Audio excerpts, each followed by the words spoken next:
The summer sun beat down mercilessly on the sprawling city of San Antonio, Texas, where the air shimmered with heat rising from the asphalt. George Strait, the undisputed king of country, with over 60 #1 singles to his name, drove his old pickup truck through the city streets with the windows down, letting the warm breeze ruffle his hair beneath his well-worn resistal hat. At 69 years old, George still carried himself with the quiet dignity and humble demeanor that had endeared him to millions of fans across America for decades. Today wasn't about music, tours, or public appearances.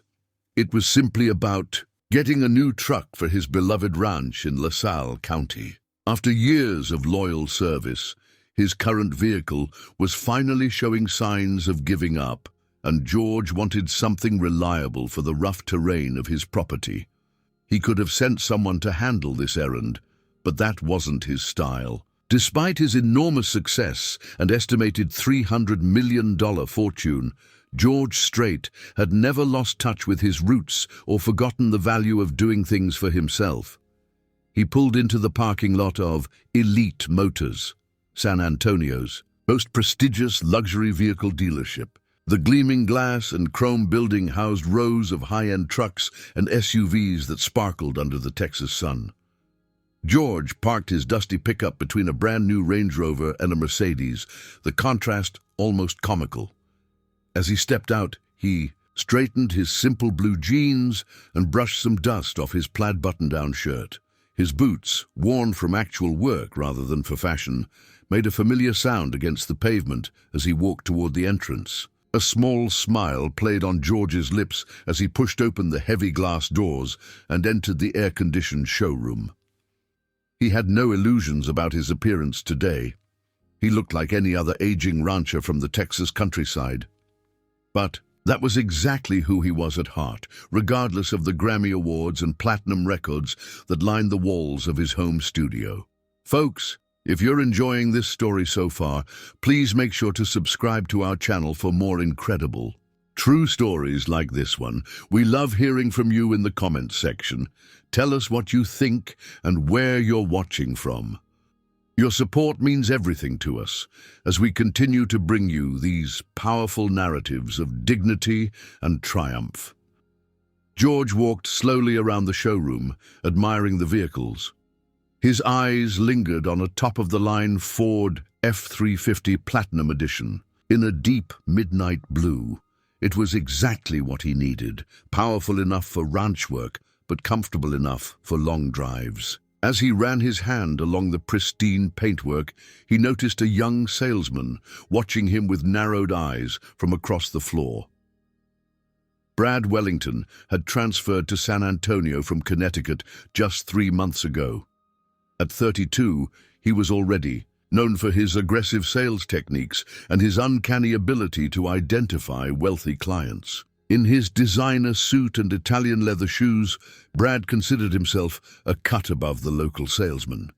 He had quickly earned a reputation for dismissing customers who didn't meet his standards of wealth and status, a tactic silently encouraged by the management who valued his impressive sales record with high-end clients. Brad's gaze swept critically over George, taking in the weathered hat, the faded jeans, the scuffed boots.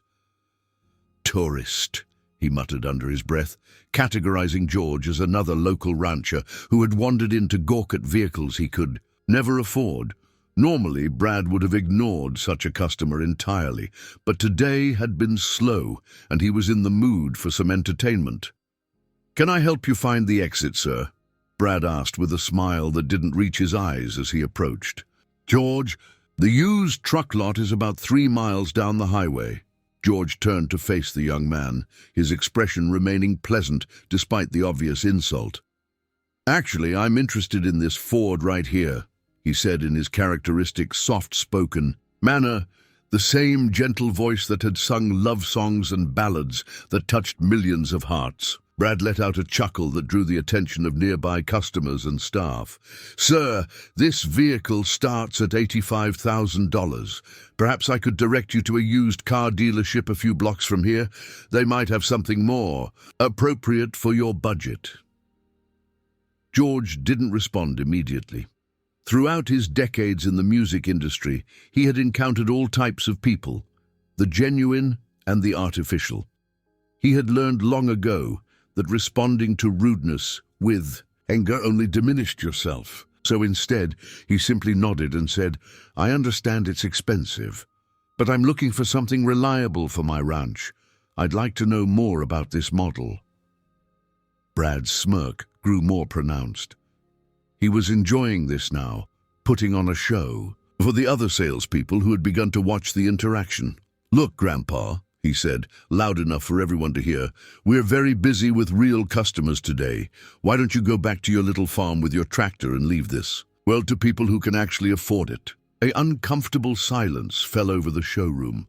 A few nervous laughs broke the tension, but most of the staff and customers looked away in embarrassment. This kind of behavior wasn't unusual from Brad, but it rarely happened so publicly and blatantly. George Strait had faced hecklers in his early days playing in dive bars. He had weathered harsh critics when he refused to follow music trends and stayed true to traditional country. He had endured personal tragedies, including the devastating loss of his daughter in a car accident years ago. Through it all, he had maintained his dignity and grace. This small moment of disrespect barely registered compared to life's real challenges. "I understand," George said quietly, touching the brim of his hat. "You have a good day, son." He turned and began walking toward the exit, his posture still straight, his dignity intact. Jennifer Ramirez was mopping the floor near the service area when she looked up and froze. She had been working at Elite Motors for nearly 2 years, cleaning the showroom floors and offices after hours and during slow periods. As a single mother raising an 8-year-old daughter while putting herself through community college 1 class at a time, the flexible hours worked around her other 2 jobs. At 28, Jennifer had the tired eyes of someone who had seen too many hardships too early in life, but they still lit up when she recognized the man walking past her. George Strait's music had been the soundtrack of Jennifer's childhood. Her mother, Maria, had cleaned houses by day and worked as a waitress by night, raising Jennifer alone after her father abandoned them when she was just 3. During those long nights when her mother would return exhausted from work, she would put on George Strait records, and the two would dance around their tiny apartment kitchen. "This man sings from the heart," her mother would say. "He reminds us that dignity doesn't come from what you have, but who you are." Jennifer couldn't believe her eyes. George Strait himself had just been in their showroom, but more shocking was what she had overheard, the way Brad had spoken to him. She watched as George walked quietly toward the exit, his weathered face betraying no anger or embarrassment. Suddenly, Jennifer felt a surge of courage she didn't know she possessed. Setting aside her mop, Jennifer hurried across the showroom floor, ignoring the warning glance from her supervisor. She pushed through the glass doors just as George was reaching his old pickup truck. "Mr. Strait!" she called out, her voice shaking with nervousness. "Mr. Strait, I'm so sorry about what happened in there." George turned, surprised to hear his name. He looked at the young woman in her cleaning uniform, her dark hair pulled back in a practical ponytail, her hands twisting nervously in front of her. "It's all right," he said with a kind smile. "Not everyone has good days." "No, it's not all right," Jennifer said, finding courage in his gentle response. "What Brad did was terrible. He does that all the time to people he thinks don't have money. The management even encourages it because they want to maintain the dealership's image." She made air quotes with her fingers, then quickly dropped her hands, embarrassed by her boldness. George studied her face for a moment. "What's your name?" Jennifer Ramirez." "Well, Jennifer Ramirez, I appreciate you coming out here. That was brave of you." She shook her head. "Not brave, it's just, your music means a lot to me and my family. My mom raised me on it. Amarillo by Morning was her favorite song. She used to say it gave her strength during tough times." Something in George's expression softened even further. "Your mother sounds like a wise woman." "She was," Jennifer said, a shadow crossing her face. She passed away 3 years ago. Cancer. George removed his hat respectfully. I'm sorry to hear that. An awkward silence fell between them before Jennifer spoke again. I should get back before I get in trouble. I just wanted you to know that not everyone here is like Brad. Some of us know what respect means. As she turned to leave, George called after her. Jennifer, wait! He reached into his pocket and pulled out a business card. It was simple and elegant, with just his name and a phone number. If you ever need anything, you give this number a call. My personal assistant Norma will answer. You tell her you met me today. Jennifer looked at the card in disbelief. I couldn't possibly. Take it, George insisted gently. Something tells me you work too hard for too little appreciation. I know something about that from my early days. Boo! With trembling hands, Jennifer accepted the card, tucking it carefully into her uniform pocket. Thank you, Mr. Strait. George, he corrected with a smile. My friends call me George. As Jennifer returned to her mop and bucket inside, George sat in his truck for a long moment. He wasn't angry about the treatment he'd received. He had long ago learned that fame and fortune didn't shield you from the realities of human nature. But something about the young woman's situation and the culture of the dealership troubled him deeply. Turning the key in the ignition, George Strait made a decision. He wouldn't be buying a truck today, but he would be making a few phone calls. Sometimes life handed you opportunities to make a difference in ways you never expected. 3 days later, the mid-morning lull at Elite Motors was shattered by the arrival of a convoy of vehicles. 5 gleaming trucks, 3 Fords, a Chevy, and a Dodge Ram, all top-of-the-line models, pulled into the parking lot in perfect formation. From the lead vehicle, a midnight blue Ford F-350, the very model George had been examining days earlier, stepped George Strait himself. But this time, he wasn't dressed in his ranch clothes. Today he wore a perfectly tailored Western suit, his signature resistal hat, and hand-crafted Lucchese boots. Behind him emerged an entourage that included his longtime manager, his attorney, in a sharp suit, and 3 men in business attire who were immediately recognized by the dealership staff as executives from Lone Star Motors, their biggest competitor in the region. The showroom doors flew open as Richard Montgomery, the general manager, rushed out with his hand extended, his face a mask of panic and forced joviality. Mr. Strait, what an honor to have you visit our humble establishment. His eyes darted nervously between George and the Lone Star Motors executives. By now, staff and customers alike had gathered at the windows, watching the scene unfold.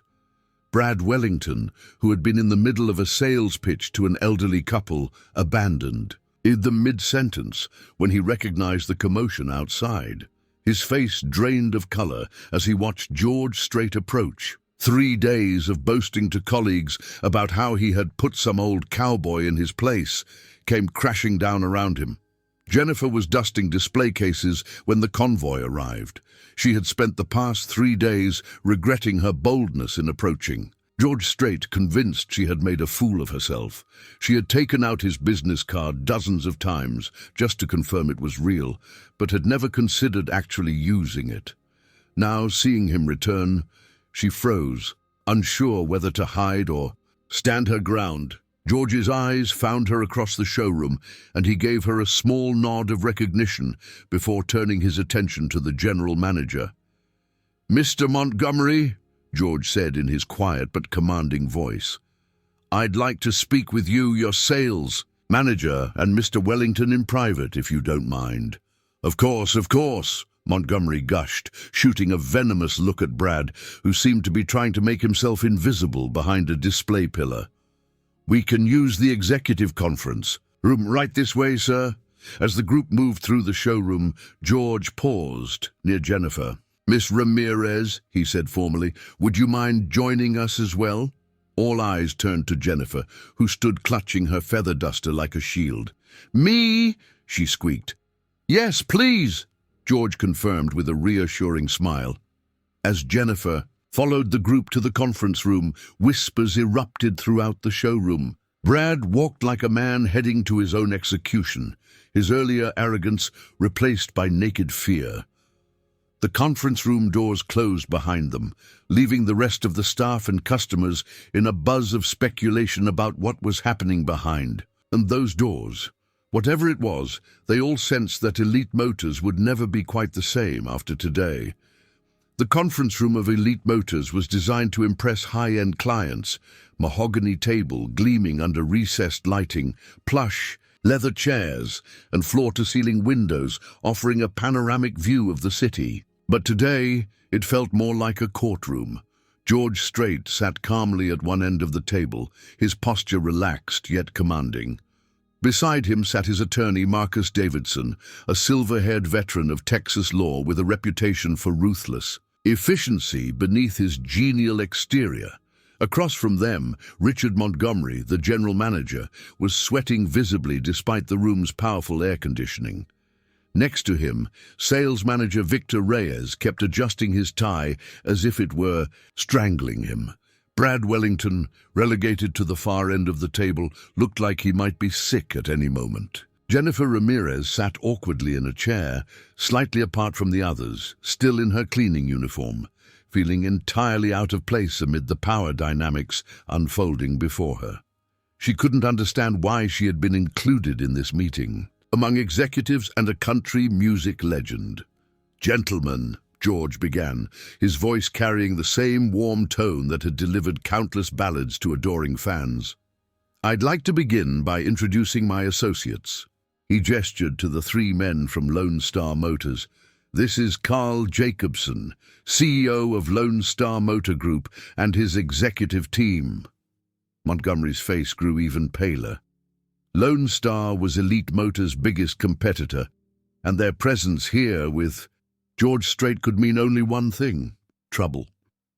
"3 days ago," George continued, "I came into your dealership looking to purchase a new truck. I was treated in a manner that I found educational." His eyes flicked briefly to Brad, who seemed to shrink further into his chair. "Now, I'm not here to complain about personal disrespect.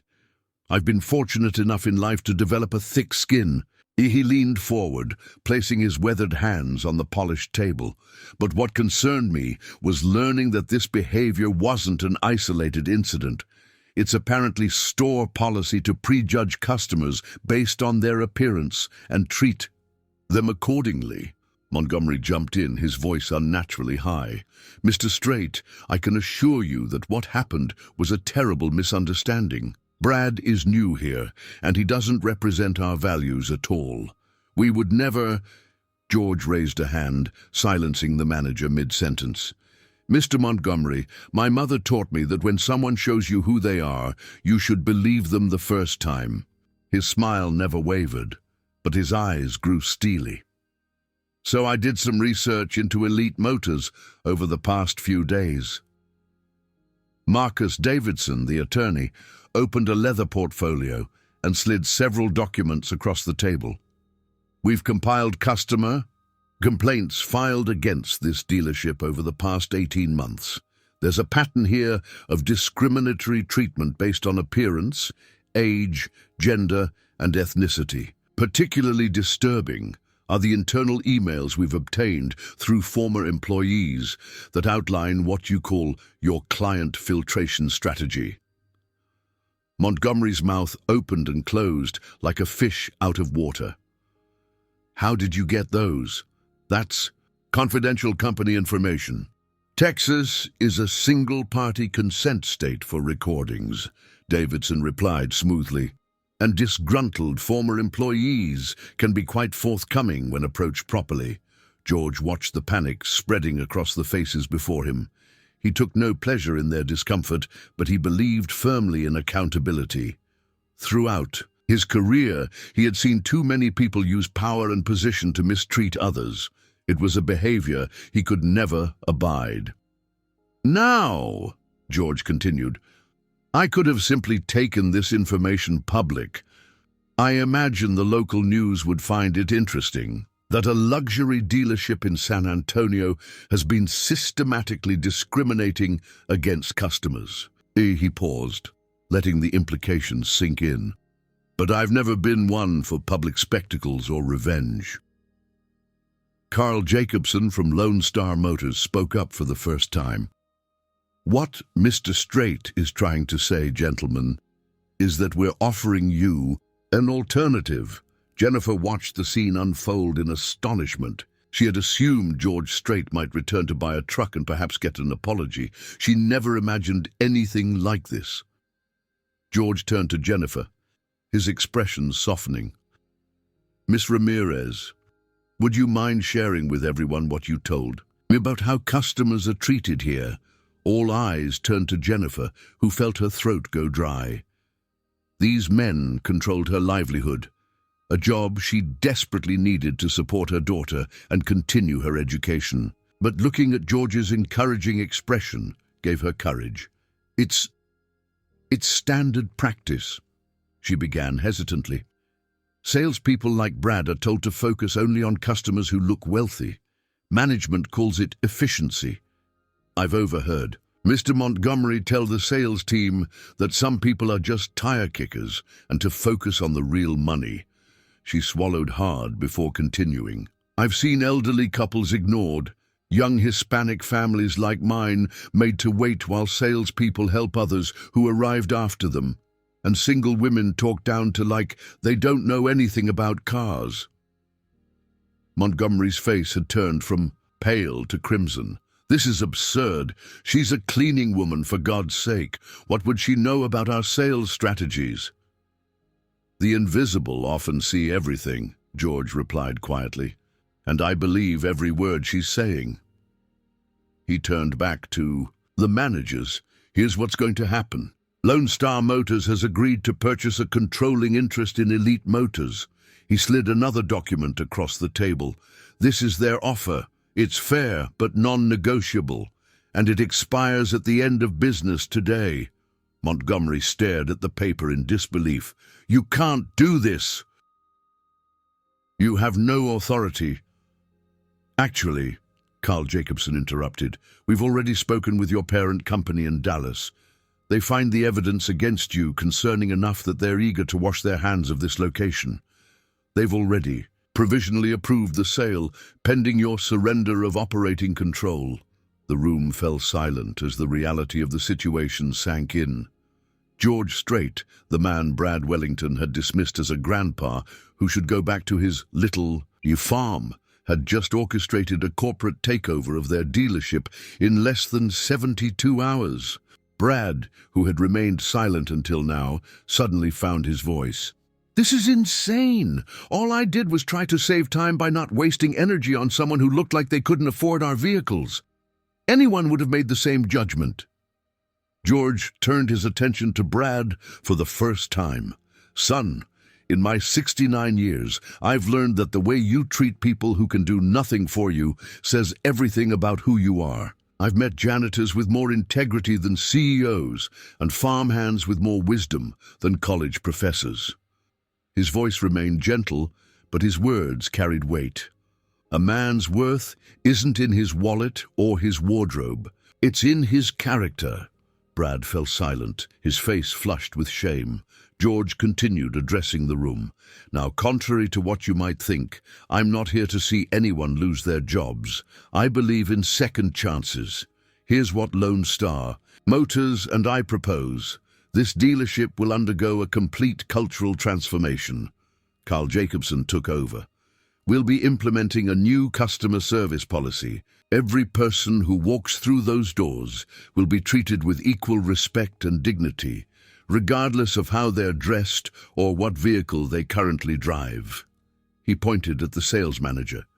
Mr. Reyes, you'll undergo retraining and then be responsible for implementing this new approach. If you can demonstrate a commitment to these values, your position is secure. Montgomery interrupted. And what about me? George and Jacobson exchanged glances. You've fostered this culture for years, Mr. Montgomery, Jacobson said firmly. We'll be bringing in new management." Montgomery slumped in his chair, defeated. Jacobson turned to Brad. "As for you, Mr. Wellington, you have a choice. You can either go through our intensive customer service retraining program and embrace our new philosophy, or you can seek employment elsewhere. Your sales numbers are impressive, but your methods are unacceptable." Throughout the exchange, Jennifer sat silently, wondering why she was still there. Surely her role in this drama was over. She had said her piece, and now she needed to get back to work before her supervisor marked her absent and fired her. As if reading her thoughts, George turned to her. "Miss Ramirez, I understand you're working multiple jobs while taking classes at San Antonio Community College." "Ooh," Jennifer nodded, surprised that he remembered this detail. "What are you studying?" George asked. "Business administration," she replied. "I want to provide a better life for my daughter, Lily." George nodded thoughtfully. "Carl, I believe we discussed a position that might be appropriate." Jacobson smiled. "Indeed we did." He turned to Jennifer. "Ms. Ramirez, as part of our restructuring, we're creating a new role, Customer Experience Director. This person will be responsible for ensuring that every customer receives excellent service, regardless of their appearance or background. Based on what Mr. Strait has told me and what I've observed today, you have exactly the perspective and integrity we need." Jennifer stared at him in disbelief. "But I don't have a degree yet. I'm just a cleaning person." "You have something more valuable," George said. "You have empathy and a strong moral compass. The business knowledge can be learned, but those qualities are innate. The position comes with full benefits and a salary that should allow you to focus on your studies without needing multiple jobs," Jacobson added, "and we'll work around your class schedule." Tears welled in Jennifer's eyes as the reality of what was happening began to sink in. For years, she had been struggling, working herself to exhaustion just to stay afloat. Her dreams of finishing her education and providing a better life for Lily seeming more distant with each passing year. And now, because she had found the courage to speak up for what was right, her entire life was about to change. I don't know what to say," she stammered. "Say yes," George encouraged with a warm smile. "Sometimes life gives us unexpected gifts. The trick is being brave enough to accept them." Jennifer wiped away a tear and straightened her shoulders. "Yes, thank you. I won't let you down." As the meeting concluded and papers were signed, the future of Elite Motors was set on a new course. Richard Montgomery was escorted to his office to clean out his personal belongings. Brad Wellington sat alone at the conference table for a long time, contemplating his choices. Victor Reyes hurried off to call his wife with the news that he still had a job, though a challenging road lay ahead. George Strait and Jennifer walked together through the showroom where curious employees gathered, sensing the seismic shift that had just occurred in their workplace. Whispers followed them as they made their way to the front entrance. "Mr. Strait, George," Jennifer corrected herself. "I still can't believe you did all this because of how they treated you." George shook his head. "This wasn't about me, Jennifer. When you told me about how things worked here, I realized this was affecting hundreds of people. Good folks being judged and dismissed based on appearances."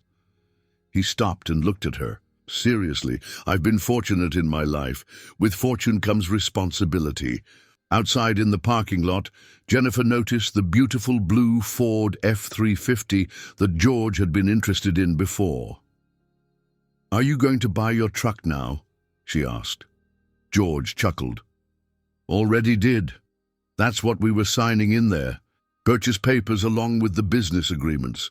Carl gave me a good deal." He patted the hood of the truck affectionately. "But there's something else I wanted to ask you about." Jennifer looked at him questioningly. "I understand you have a daughter who loves music?" "Lily? Yes, she's 8.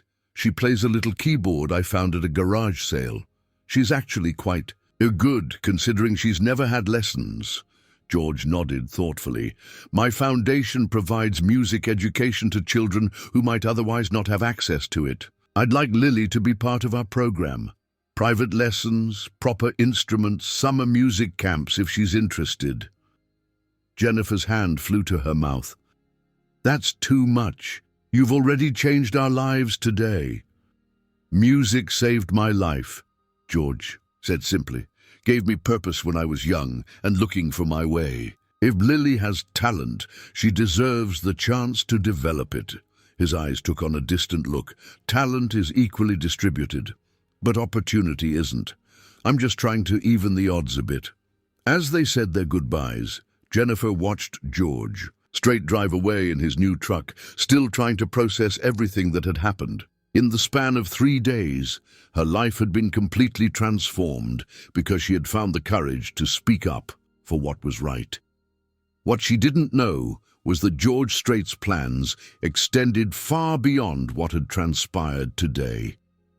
The changes at Elite Motors, soon to be renamed Integrity Motors, were just the beginning of a transformation that would ripple through San Antonio and beyond, touching lives in ways no one could have predicted. 6 weeks passed since the dramatic takeover of Elite Motors.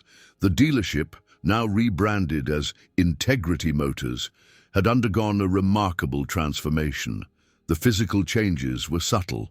New signage, a more welcoming customer lounge with comfortable seating instead of the sterile, intimidating space it had been before. But the most significant changes were in the atmosphere and the people. Brad Wellington sat at his desk, scrolling through customer feedback forms on his computer. He had chosen to stay, partly because his ego couldn't handle the public humiliation of being fired, and partly because something about George Strait's words had struck a chord deep within him. The way you treat people who can do nothing for you says everything about who you are.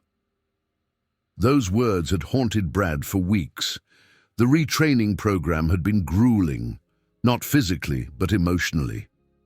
Carl Jacobson had brought in experts in customer service, but also, surprisingly, a behavioral psychologist who specialized in unconscious bias. Brad had spent hours examining the roots of his judgmental approach to customers, tracing it back to his own insecurities and the values instilled by his father, a hard-driving Connecticut businessman who measured people's worth by their financial success. His phone buzzed with a text message from Jennifer Ramirez, now his direct supervisor as Customer Experience Director. Truck family here for delivery. Thought you'd want to handle it personally. Brad stood up, straightened his tie, no longer the flashy designer ties he once favored, but a simple professional blue one, and headed to the showroom. Waiting there was the Rodriguez family, Manuel, Elena, and their 3 children. Manuel was a construction worker who had saved for 5 years to buy a reliable family truck. They had been Brad's first test case in the new approach. 6 weeks ago, Brad would have ignored them completely. Manuel's calloused hands, work boots, and the children's simple clothing would have triggered Brad's "not worth my time" response. But now, following the new protocols Jennifer had implemented, Brad had given them the same attentive service he would have previously reserved for wealthy clients. "Mr. Rodriguez," Brad said, extending his hand with genuine warmth. "The truck is all ready for you. Would you like the children to join us for the walkthrough?" Manuel's face broke into a proud smile. "Yes, please. They've been talking about nothing else all week." As Brad led the family to their new vehicle, not the most expensive on the lot, but the one that best fit their needs and budget, he felt something he rarely experienced in his sales career. Genuine satisfaction that went beyond commission calculations. The children's excitement as they climbed into the back seat, the grateful handshake from Manuel, Elena's tearful "thank you" when Brad presented them with a gift basket Jennifer had prepared for first-time truck owners. These reactions filled a void Brad hadn't known existed in his professional life, Across the showroom, Jennifer watched the interaction with approval. Her transformation had been just as dramatic as the dealership's. Gone was the nervous cleaning woman in a uniform. Now Jennifer moved through the space with quiet confidence, dressed in professional attire that she'd purchased with her first paycheck. Her daughter Lily had started piano lessons through George Strait's foundation and was thriving, showing a natural talent that had her teachers excited about her potential. Jennifer's desk phone rang. Integrity Motors, Jennifer Ramirez speaking. Jennifer, it's George. How are things going there? Despite their regular communications over the past weeks, hearing George Strait's voice still gave Jennifer a thrill. George, things are going wonderfully. Our customer satisfaction scores are up 67%, and we're actually seeing an increase in sales. That's what happens when you treat people right, George replied, the smile evident in his voice. Listen, I'm calling because I'd like to stop by tomorrow. There's something I want to discuss with you and the team. After hanging up, Jennifer felt a flutter of nervous excitement. Since the takeover, George had remained involved from a distance, receiving regular updates, but allowing Carl Jacobson and the new management team to implement the changes. A personal visit suggested something significant was on the horizon. The next morning, George Strait arrived at the dealership driving his blue F-350. He was dressed casually today, jeans, a button-down shirt, and his signature resistal hat. As he entered the showroom, employees greeted him with genuine respect, rather than the nervous fawning that had characterized his last visit. Jennifer met him at the door. It's good to see you, George. We're set up in the conference room. Gathered around the table were Carl Jacobson, the new general manager Michael Caldwell, Jennifer, and Brad Wellington. Brad looked uncomfortable, clearly uncertain why he had been included in a meeting with such high-level participants. Thank you all for meeting on such short notice, George began after they were seated. I've been keeping tabs on what's happening here, and I'm impressed with the progress. Carl Jacobson nodded. The transition has been smoother than anticipated. Sales are up 12% from the same period last year despite our new approach of matching customers with vehicles that truly fit their needs, rather than pushing the most expensive options. That's because trust builds business, George observed. When customers know you're looking out for their interests instead of just your commission, they send their friends and family. Michael Caldwell, the new general manager who had replaced Montgomery, added, employee morale has improved significantly too. Our turnover rate was 35% annually under the previous management. We haven't lost a single employee since the restructuring. George turned to Jennifer. And how are you finding your new role? Jennifer smiled. Challenging but rewarding. I'm learning so much, and being able to ensure that everyone is treated with dignity makes all the difference. She hesitated before adding, Lily is flourishing with her piano lessons. She asked me to thank you again. George's eyes crinkled with pleasure. Music has its own kind of magic. I'm glad she's enjoying it. He then surprised everyone by turning his attention to Brad. And you, Mr. Wellington, how are you adapting to the new approach? Brad straightened in his chair, clearly not expecting to be addressed directly. Honestly, sir, it was difficult at first. I had to unlearn a lot of habits. He paused, choosing his words carefully. I was taught that success meant focusing only on high-value clients, but now I'm finding that treating everyone with respect is actually more satisfying. He gave a self-deprecating smile. And surprisingly, my commission checks are actually higher than before. George nodded approvingly. That's because authentic connection sells better than slick tactics ever could. He looked around the table. Which brings me to why I'm here today. He opened a folder he had brought with him. What's happening at this dealership is remarkable. You've created something rare in the automotive sales world, a place where honesty and respect are the foundation of the business model. I believe this approach could transform the industry if implemented more widely. Carl Jacobson leaned forward with interest. What are you suggesting, George? I'd like to expand this model to other dealerships, George explained. I've been in talks with investors who are interested in creating a network of Integrity Motors, locations across Texas and eventually beyond, dealerships built on the principles we've established here. The room fell silent as the implications sank in. George continued, Michael would oversee the expansion as regional director. Jennifer, I'd like you to develop a training program for customer experience directors at each new location. He turned to Brad. And Mr. Wellington, given your successful personal transformation and your sales expertise, I'd like you to help. Train sales teams in the new approach. Brad looked stunned. Me, but I was the worst offender in the old system. Exactly, George replied. Who better to teach others than someone who has made the journey himself? Sometimes our greatest weaknesses, once overcome, become our greatest strengths. As the meeting concluded and plans were discussed for the expansion, Brad remained behind when the others filed out. Mr. Strait, he said hesitantly, can I speak with you privately for a moment?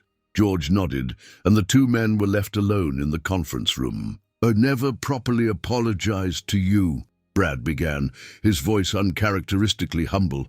What I did that day, how I treated you, it was inexcusable. George waved away the apology. Water under the bridge, son. No, please, Brad insisted. I need to say this. He took a deep breath. My father raised me to believe that a man's worth was measured by his bank account and his possessions. Success meant looking down on those with less and impressing those with more. He looked down at his hands. When you came in that day looking like a regular working man, all I saw was someone not worth my time. I never stopped to consider the person behind the clothes or the journey that had brought you here. George listened quietly, giving Brad the space to express himself. What you did afterward, you could have ruined me. Had me fired, blacklisted in the industry. Instead, you gave me a chance to learn and grow. Brad's voice cracked slightly. Nobody's ever believed in me like that before, expected me to be better than I was. George stood and placed a hand on Brad's shoulder. In my experience, most people live up or down to the expectations placed on them. You just needed someone to expect more. He smiled. Besides, I've made plenty of mistakes in my life, too. The measure of a man isn't never falling, it's how he picks himself up afterward. As Brad left the conference room, he felt lighter than he had in years. The aggressive, status-obsessed salesman who had arrived from Connecticut 6 months ago was gone, replaced by someone who was starting to understand that genuine success couldn't be measured in dollar signs or status symbols. At 5 o'clock that evening, Jennifer was preparing to leave for the day. One of the benefits of her new position was regular hours that allowed her to be home with Lily in the evenings. As she gathered her things, she noticed George waiting near her office. Got a minute?" he asked. "Of course," Jennifer replied, inviting him in. George settled into the chair across from her desk. "There's something I didn't mention in the meeting, something I wanted to discuss with you privately first." Jennifer looked at him curiously. "Part of the expansion plan includes establishing a scholarship program for employees and their families," George explained. "Full college tuition for those who qualify academically. I'd like you to help design it." Jennifer's eyes widened. "That's incredibly generous." "It's practical," George countered. "Education changed my life, gave me options I wouldn't have had otherwise." He leaned forward. "Jennifer, you're exactly the kind of person this program is designed for. You're already taking classes part-time, but with a full scholarship, you could accelerate your degree." Tears welled in Jennifer's eyes. "I don't know how to thank you for everything you've done." "Just pay it forward," George replied simply. "Help others the way you've been helped. That's how we change the world, one life at a time. As they walked out to the parking lot together, George stopped by his truck. "There's a musician friend of mine giving a small concert at Gruene Hall next weekend. Would you and Lily like to come? Might be good for her to see live music since she's taking those piano lessons." Jennifer smiled broadly. "She would love that. So would I." "Good. I'll have my assistant send you the details." George tipped his hat and climbed into his truck. Watching him drive away, Jennifer reflected on how dramatically her life had changed in just 6 short weeks. From a struggling single mother working 3 jobs to make ends meet, she had become a respected professional with a promising future. Her daughter was receiving opportunities Jennifer could never have dreamed of providing on her own. And it had all started because she found the courage to speak up for what was right. What Jennifer didn't know, what George hadn't told anyone yet, was that his vision extended far beyond a network of ethical car dealerships. The plans taking shape in his mind would touch thousands of lives across Texas and beyond, creating ripples of opportunity and change that would transform entire communities. As George drove back to his ranch, he thought about the unexpected journey that had begun with a simple desire to buy a new truck. He had long believed that success without significance was ultimately meaningless. His music had brought joy to millions, but these more direct interventions in people's lives brought him a different kind of satisfaction. He thought about Brad Wellington's transformation, from an arrogant salesman who judged people by their appearance to a man beginning to understand the deeper values of respect and integrity. He thought about Jennifer and Lily, their lives opening up with new possibilities, and he thought about the Rodriguez family driving home in their new truck, having been treated with dignity rather than dismissal. Small changes could lead to big outcomes. One dealership could become many. One scholarship could multiply into hundreds. The principles of dignity and respect could spread from a single showroom floor to an entire industry. The Texas sunset painted the sky in brilliant oranges and purples as George turned onto the long driveway leading to his ranch. Tomorrow would bring new challenges and opportunities. The journey had only just begun. 1 year had passed since the transformation of Elite Motors into Integrity Motors. What had begun as a single dealership experiment had blossomed into a network of 8 locations across Texas: San Antonio, Austin, Houston, Dallas, Fort Worth, Corpus Christi, El Paso, and Laredo. Each operated on the same principles of respect, honesty, and fair treatment for all customers, regardless of appearance or background. George Strait sat in the back row of the training center at the new Houston location, watching Jennifer Ramirez conduct an orientation session for 20 new employees. She'd grown into her role with remarkable confidence, developing a comprehensive training program that was now the standard across all Integrity Motors locations. "The foundation of our business isn't selling vehicles," Jennifer explained to the attentive group. "It's building relationships based on trust. When a customer walks through our doors, they're not just a commission check. They're a person with specific needs, concerns, and dreams. Your job is to help them find the right vehicle for their situation, not the one that maximizes your profit." George smiled as he listened. Jennifer's natural empathy, combined with her growing business acumen from her continued education, made her the perfect ambassador for the company's values. She was now completing her bachelor's degree in business administration, on track to graduate with honors at the end of the year. Brad Wellington stood next to Jennifer, ready to lead the next segment of training focused on sales techniques.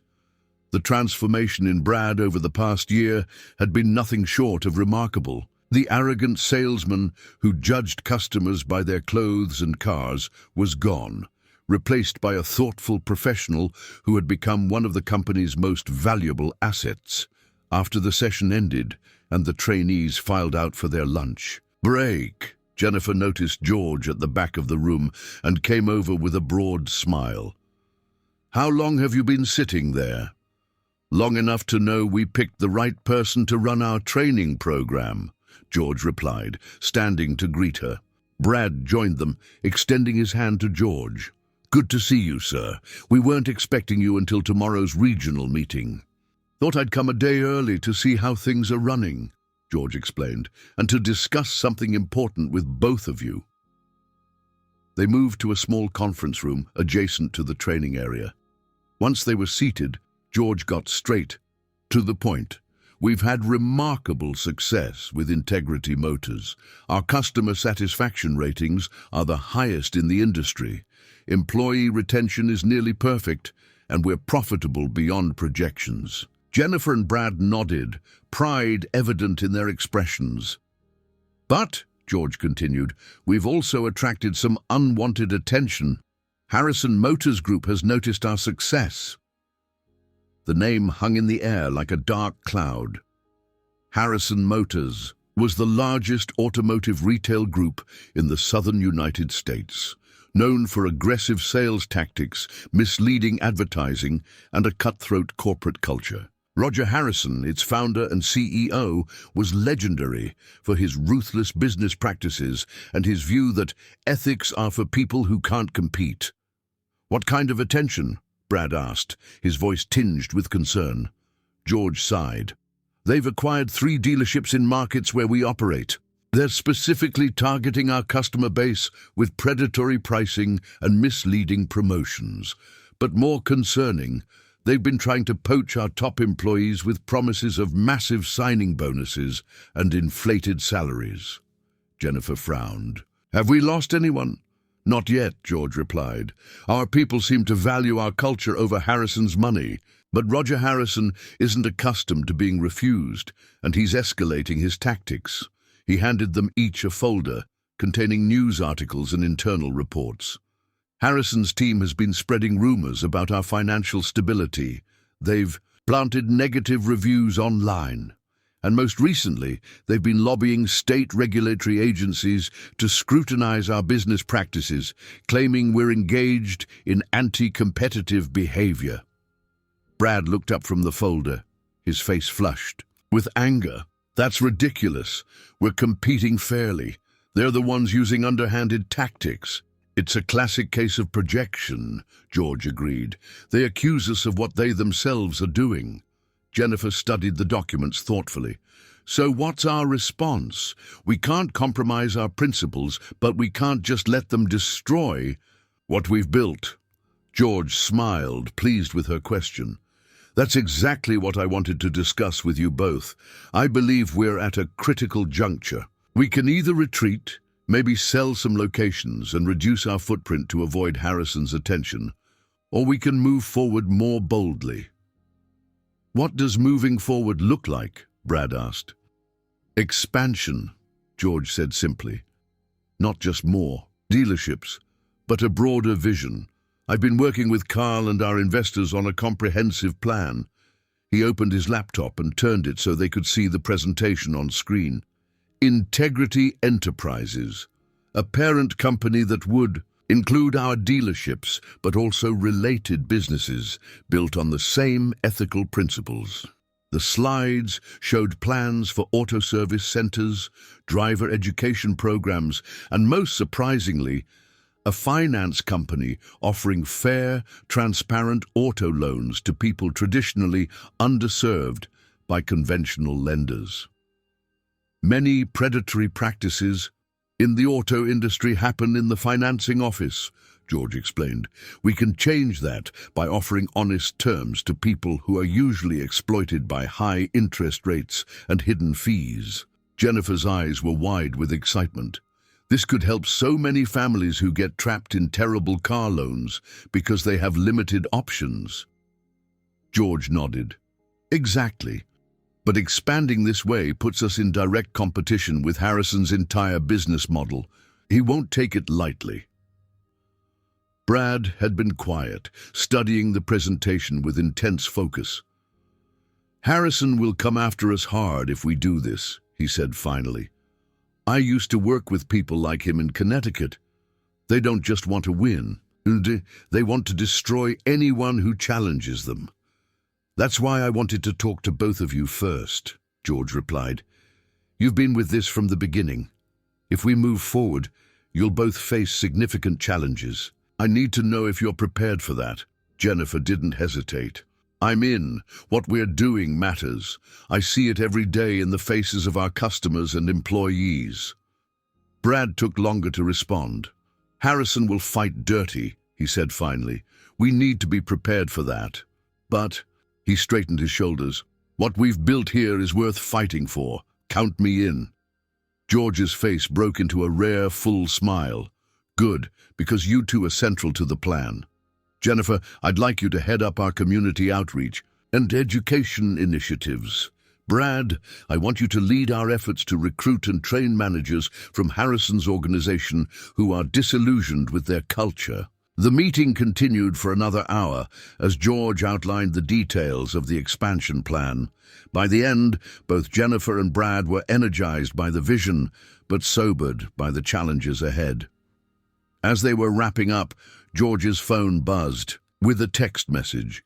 Reading it, his expression darkened momentarily before he composed himself. "Everything okay?" Jennifer asked, noticing the change. "Roger Harrison just purchased the land adjacent to our flagship San Antonio location," George replied, "and he's called a press conference for tomorrow morning." The next day, Roger Harrison stood before a crowd of reporters and local business leaders in San Antonio. At 62, Harrison was imposing, tall, broad-shouldered, with silver hair expertly cut and styled. His custom suit probably cost more than what most people earned in a month. "Harrison Motors is proud to announce our newest premier luxury automotive plaza," he announced with practiced charisma. "This 20-acre development will feature the largest and most exclusive selection of high-end vehicles in Central Texas, along with amenities that will revolutionize the car-buying experience." He gestured to the architectural renderings displayed on easels behind him. A massive, ultra-modern facility that dwarfed the neighboring Integrity Motors dealership. "We break ground next month and expect to open in early 2026, Harrison continued. "And I'm excited to announce that this location will be the flagship of our new Strait client program, offering personalized service to discerning customers who expect and deserve the very best." The emphasis on elite was unmistakable, a direct jab at Integrity Motors' previous incarnation and its inclusive approach. Reporters raised their hands with questions, which Harrison fielded with practiced ease, until one asked, "Mr. Harrison, some might see this development as a direct challenge to George Strait's Integrity Motors next door. Is this a deliberate attempt to compete with his business model?" Harrison's smile never wavered, but his eyes hardened.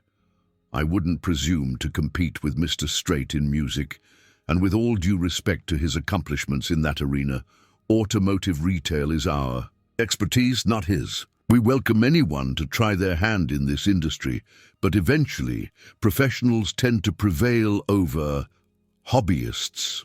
Watching the press conference on television from the Houston Training Center, Jennifer, Brad, and George observed Harrison's performance in silence.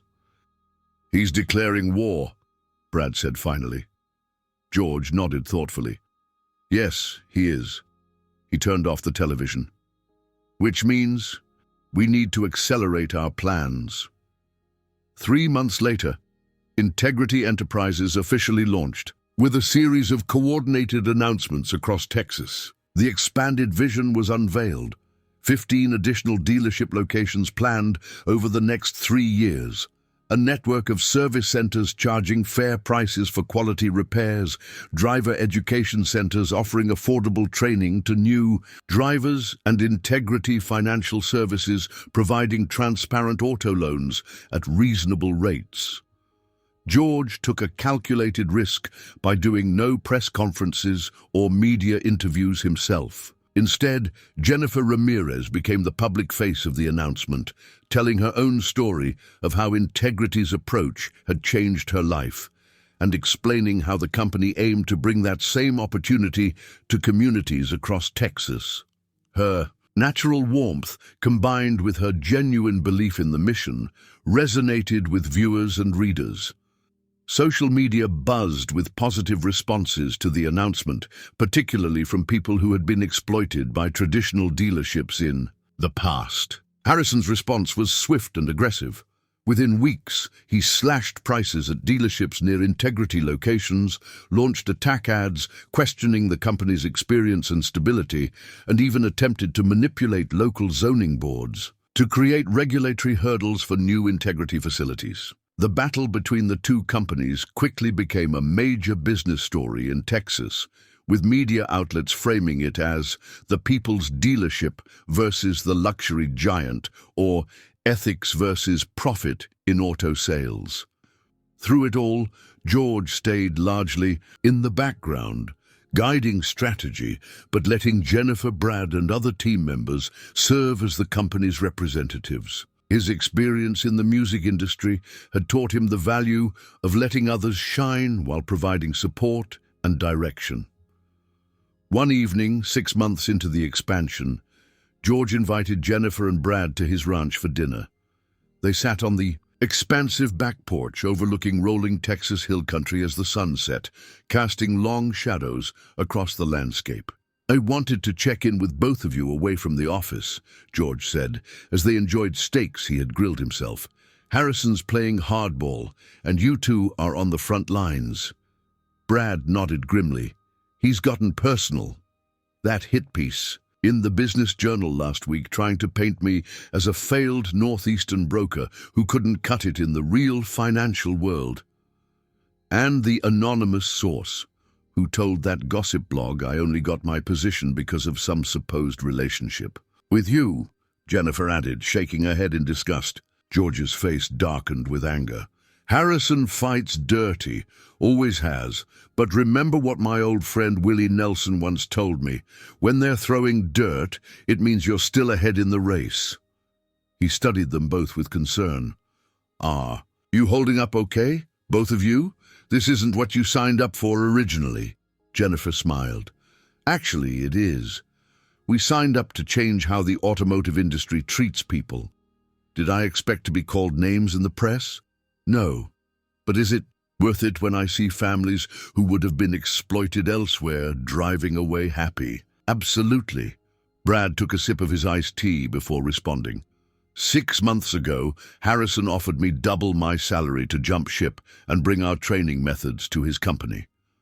This was news to both Jennifer and George, who looked at him with surprise. "I didn't tell anyone because it wasn't ever a real consideration, but it made me realize something. What we're doing has value beyond money. I wouldn't trade this team or our mission for any amount he could offer." George nodded with approval. "That's good to hear, because Harrison's just getting started, and I expect things will get worse before they get better." "What's our next move?" Jennifer asked. George leaned forward.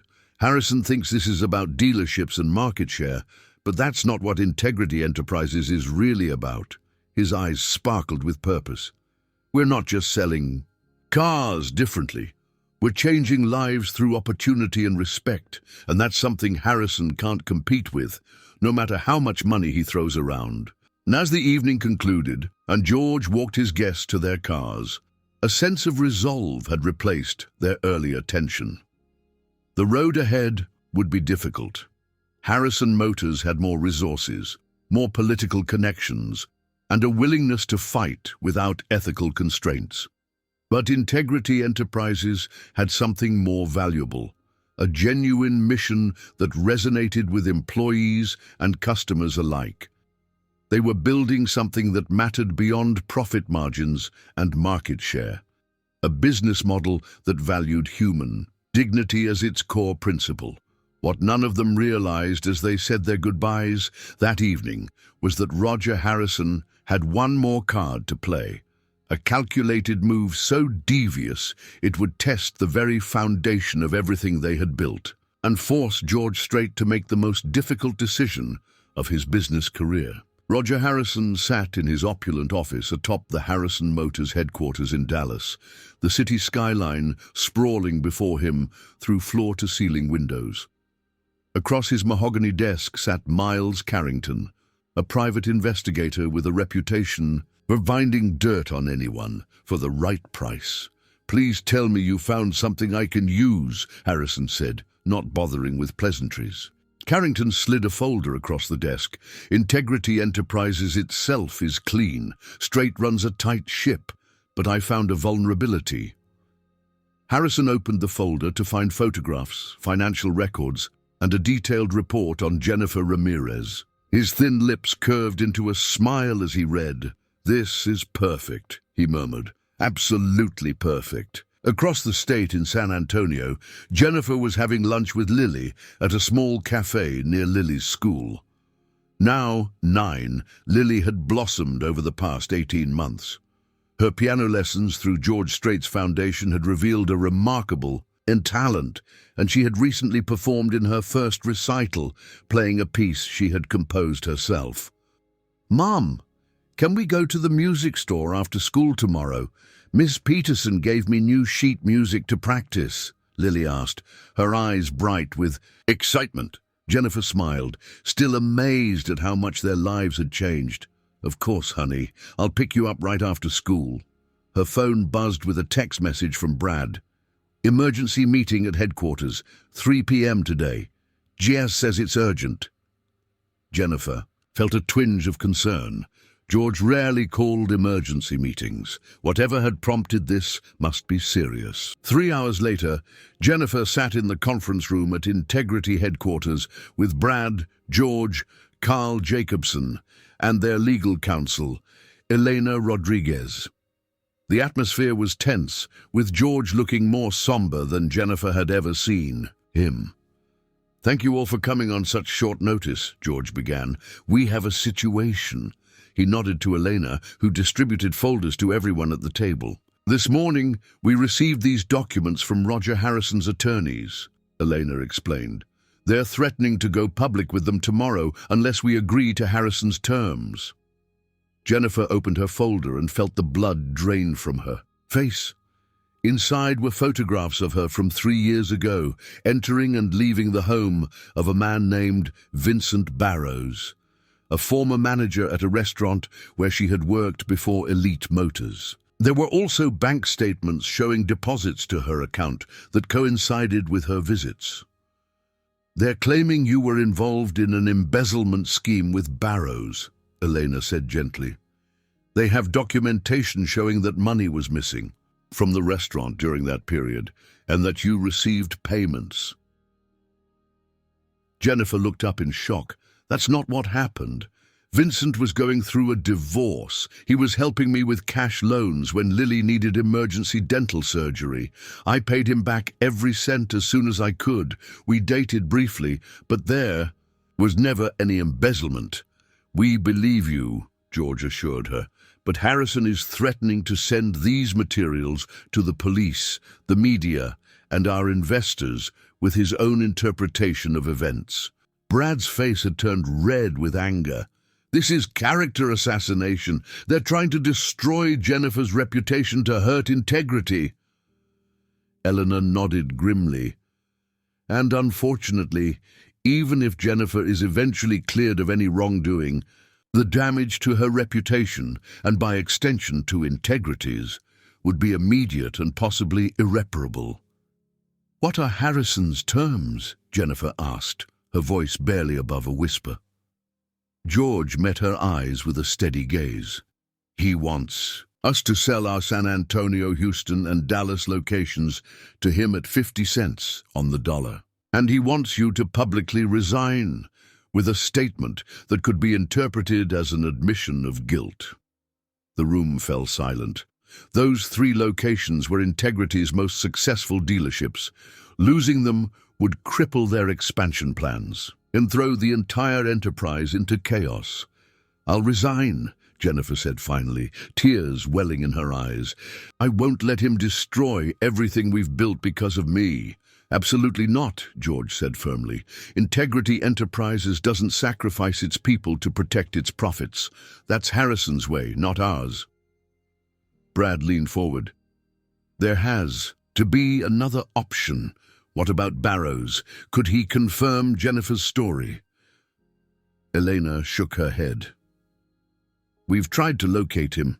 He moved to Arizona after the divorce and seems to have dropped off the grid. Even if we found him, there's no guarantee he'd tell the truth. How much time do we have? George asked. Harrison gave us until noon tomorrow to agree to his terms, Elena replied. After that, he releases everything to the media and law enforcement. George stood up and walked to the window, looking out over the San Antonio landscape. For a long moment he was silent, deep in thought. When he turned back to the group, his expression was resolute. Elena, I need you to prepare 2 sets of documents. First, transfer ownership of my personal stake in Integrity Enterprises to our employee ownership program. Second, I need you to set up a press conference for 10 a.m. tomorrow. Carl Jacobson looked alarmed. George, what are you planning? Something Harrison won't expect, George replied. He's used to fighting people who play by the same rules he does. People who value money and power above all else. But we operate on different principles. He turned to Jennifer, who was still pale with shock. Jennifer, I need you to trust me. Can you do that? She nodded wordlessly. Good. Brad, I need you to find every piece of information you can about Harrison Motors business practices. Talk to former employees. Review customer complaints. Anything you can get your hands on by morning. Brad stood immediately. I'm on it. I still have contacts who've worked for Harrison. As the meeting broke up, Jennifer remained seated, staring at the damning documents in the folder. George sat down beside her. I'm so sorry, she whispered. I never thought my past would put everything at risk like this. George shook his head. You have nothing to apologize for. You were a single mother, doing whatever it took to care for your child. There's no shame in that. But now Harrison is using it to destroy everything you've built. No, George said firmly. He's trying to. But Harrison has never understood what actually makes a business strong. He thinks it's money and power. We know it's people and principles. He placed a reassuring hand on her shoulder. Go home to Lily, get some rest, and be at the press conference tomorrow, dressed for battle. The next morning, local and national media gathered at Integrity headquarters, buzzing with speculation about the hastily called press conference. Rumors had been circulating for weeks about the escalating conflict between Integrity Enterprises and Harrison Motors, and reporters sensed a major development. At precisely 10 a.m., George Strait walked to the podium, flanked by Jennifer, Brad, Carl Jacobson, and the entire executive team of Integrity Enterprises. George was dressed in his characteristic Western suit and resistal hat, looking every inch. The confident Texas businessman. Good morning, he began. Thank you all for coming on such short notice. I've been in the public eye for over 40 years, and in that time, I've learned that the truth is always the best policy, even when, especially when, it's difficult to share. He paused, making eye contact with several reporters before continuing. 18 months ago, Integrity Enterprises began with a simple idea that buying a vehicle should be an experience based on honesty, respect, and fair treatment for everyone. Since then, we've expanded to 17 locations across Texas and have plans for many more. Cameras flashed as George continued. Our success has not gone unnoticed. Harrison Motors, one of the largest automotive groups in the South, has taken an interest in our operations. Yesterday, I received communication from Roger Harrison himself, offering to purchase several of our locations. A murmur ran through the assembled press. This was bigger news than they had anticipated. I've given Mr. Harrison's offer careful consideration, George said, and today I'd like to announce my response. He paused for effect, and the room went completely silent. Integrity Enterprises is not for sale, not at any price. Reporters began shouting questions, but George raised his hand for silence. Furthermore, I'm announcing today that I am transferring my personal ownership stake in Integrity Enterprises to our employee ownership program. Effective immediately, Integrity is majority owned by the people who work there, from the sales teams to the service technicians to the administrative staff. Gasps and furious note-taking followed this unexpected announcement. I'm taking this step because I believe businesses should serve people, not the other way around. The employees of Integrity understand our mission and values better than anyone. They should control its destiny. George's expression grew more serious. Now I need to address something else. I've learned that Mr. Harrison has compiled certain information about one of our executives, Jennifer Ramirez, which he intends to release to the media today. Jennifer stepped forward to stand beside George, her head held high despite her obvious tension. Rather than let Mr. Harrison control that narrative, Ms. Ramirez will speak for herself. Jennifer moved to the podium, her hands trembling slightly, but her voice steady as she began. 3 years ago, I was a single mother working 3 jobs to support my daughter. When she needed emergency dental surgery, I couldn't afford it. A restaurant manager I worked for, Vincent Barrows, loaned me money to cover the costs. I paid him back over time as I could afford it. She took a deep breath before continuing. Mr. Harrison has documents that he's suggesting show illegal activity. They don't. They show a struggling mother doing whatever was necessary to take care of her child, and a kind man who helped when I needed it most. Her voice grew stronger. I've worked my way from cleaning floors to an executive position based on hard work and integrity. I won't let anyone twist my story into something shameful. Being poor isn't a crime. Needing help isn't a crime. As she stepped back from the podium, spontaneous applause broke out among some of the reporters. George returned to the microphone. Integrity Enterprises stands fully behind Jennifer Ramirez. We believe in second chances and judging people on their character, not their circumstances. He then delivered the turning point of the press conference, which brings me to my final announcement. Brad Wellington stepped forward and placed a thick binder on the podium. Over the past year, Integrity has compiled documentation of Harrison Motors' business practices, George explained, opening the binder. Predatory lending targeting vulnerable communities, discriminatory hiring practices, falsified emissions testing, and systematic overcharging of customers for unnecessary repairs. The room erupted as reporters shouted questions. We've provided this documentation to the appropriate regulatory authorities and the State Attorney General's office, George continued once the noise subsided. We're also making it available to all of you today. He looked directly into the cameras. Mr. Harrison, you tried to use one person's struggle against them. That's not how we do business at Integrity. We believe in lifting people up, not tearing them down. George closed the binder. This press conference is now open for questions. For the next hour, George, Jennifer, and Brad fielded questions from the media. They were transparent, forthright, and refused to engage in personal attacks against Harrison, focusing instead on business practices and principles. As the press conference concluded and the media began filing out, a commotion at the back of the room drew everyone's attention. Roger Harrison himself pushed through the crowd, his face flushed with anger. "Strait!" he bellowed. "You think you've won! This isn't over!" The room fell silent as Harrison stormed toward the podium. Security personnel moved to intercept him, but George waved them off. "This isn't a country music concert, Strait," Harrison spat. "This is business. Real business. You can't win by being nice and singing songs about integrity." George remained calm. "You're right, Roger. This is business. But we have different definitions of winning. Harrison sneered. "Your little employee-owned company won't last 6 months. I'll make sure of it."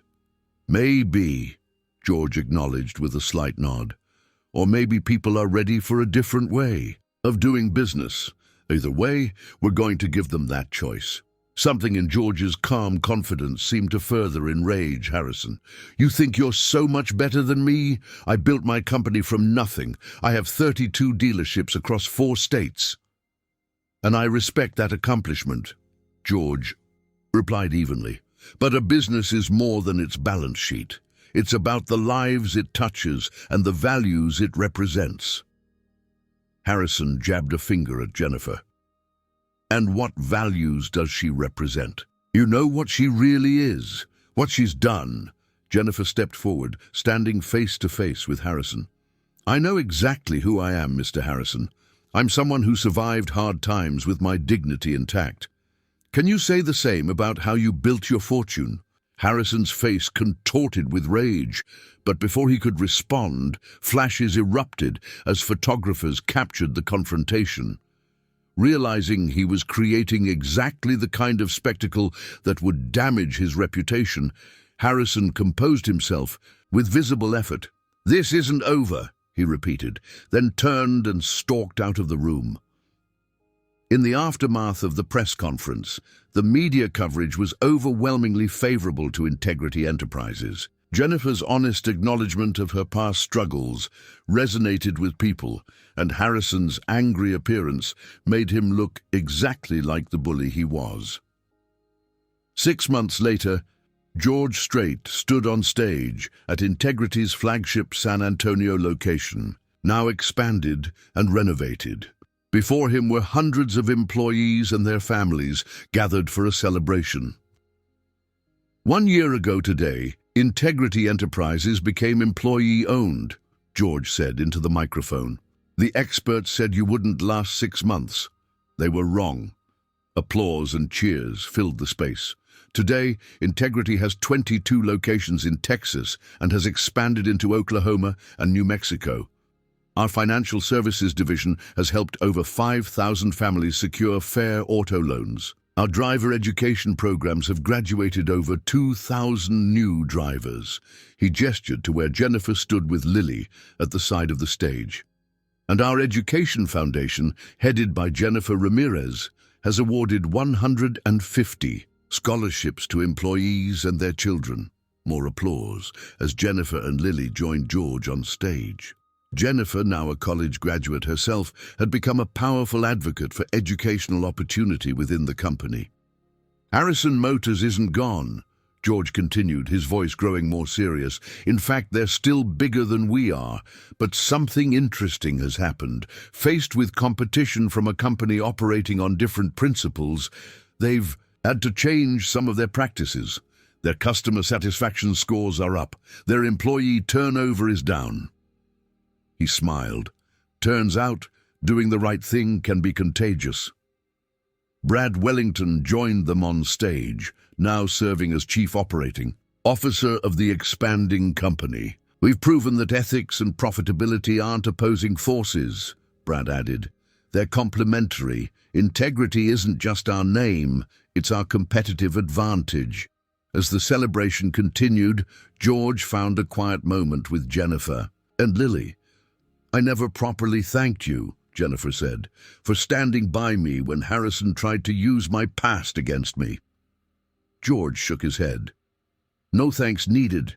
You know, throughout my music career, I've been blessed with success beyond anything I could have imagined.